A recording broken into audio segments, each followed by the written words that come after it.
Hello everyone. Today's question of the day is based upon divisibility. Divisibility is a very important concept in number system. Let's go ahead and solve the question. So the question is, if we know that 20 factorial is 2432a 0200b, this big number, what is the value of a square plus b square? So we are interested in finding out the values of a and b, right? Now, if you calculate it manually, 20 factorial, it will be very time taking. Okay? So instead of that, we'll be using the divisibility of a few numbers over here. For example, I know that 20 factorial is divisible by 9. Okay, so I can use the divisibility of 9. What is divisibility of 9? The sum of the digits must be divisible by 9. If I add all the digits, 2 plus 4 6, 6 plus 3 9, 9 to 11, 11 to 13, 13 1 14, 14 7 21, 21 plus 12 33 plus 4 37. So 37 plus a plus b, this is the equation I am getting by using divisibility of 9. So when will this be divisible by 9?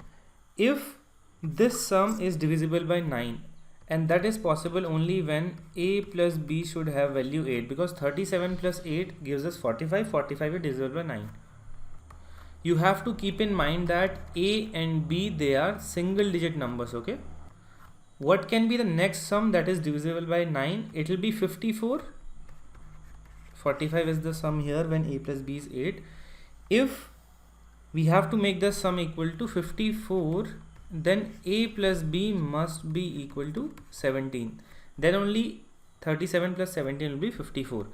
Is it possible by adding a plus b, which are single digit numbers, to have a sum of 17? Yes, it is possible when we have 8 and 9, okay? A, B as 8, 9. The next possible sum could be 63, but then a plus b must be equal to 26. We cannot have a plus b as single digit numbers giving a sum of 26, so we won't be going further, okay? So that's it with the divisibility of 9. Let us come to divisibility of some other number, okay? Now many of you must be thinking, why did I use only the divisibility of 9? Why not 5 or 4 or 2? See, I will be using the divisibility of such a number in which I am getting all the digits involved, okay? So one such number was 9, that's why I took the divisibility of 9. If I have to check for 5, I can directly go to the last two zeros. I can see that we have a 0 at last, so it will be divisible by 5. I won't be involving a and b. That is why I have taken the divisibility of 9. Can you tell me another number for which I can involve all the digits and check its divisibility? One such number is 11, okay? If you remember the divisibility of 11, first of all, we find out the sum of all the digits at even places, then sum of all the digits at odd places, then I find out their difference. If the difference is divisible by 11, we can say that the number is divisible by 11.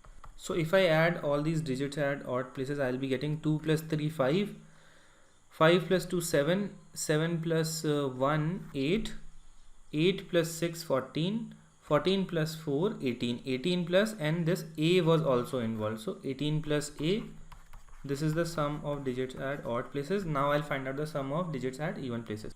So doing that, we have 4 plus 2, 6, 6 plus 0, 6 plus 0, 6 plus b, okay? So 6 plus 7, 13, 13 plus 6, 19, then we have 0. So 19 plus b is also involved. So 19 plus b is the sum of digits at even places. So odd minus even must be divisible by 11. So odd minus even, that means a minus b minus 1. This should be divisible by 11, right? So this must be equal to either 0 or 11 or 22, but we won't go to 22. Why? Because we need a and b as single digit numbers. So if I want to make this thing equal to 0, a must be equal to 9, b must be equal to 8, okay? And we had one such same solution over here as well. If I give a equal to 9, b equal to 8, I am getting a solution over here as well. So I checked this solution at this place as well. We'll get only a equals to 9, b equal to 8, satisfying both these equations. I hope you understood this. I wanted a minus b minus 1 equal to 0, or a minus b equal to 1. 9 and 8, it is satisfying this. Or if you take a minus b minus 1 equal to 11, you should have a minus b equal to 12. But in that case, definitely one out of a or b will be a 2-digit number. So this is gone, okay? Only equation left will be this. So we had one equation over here, one equation over here, and one equation over here. If you solve this one and this one first, you will be getting non-integer values for a, b. But if you solve this equation and then this equation, you will be getting a equals to 9, b equals to 8. So those will be the only values possible. We'll get 9 square plus 8 square. That means 81 plus 64. That gives us 145 as the correct answer to this question. Okay.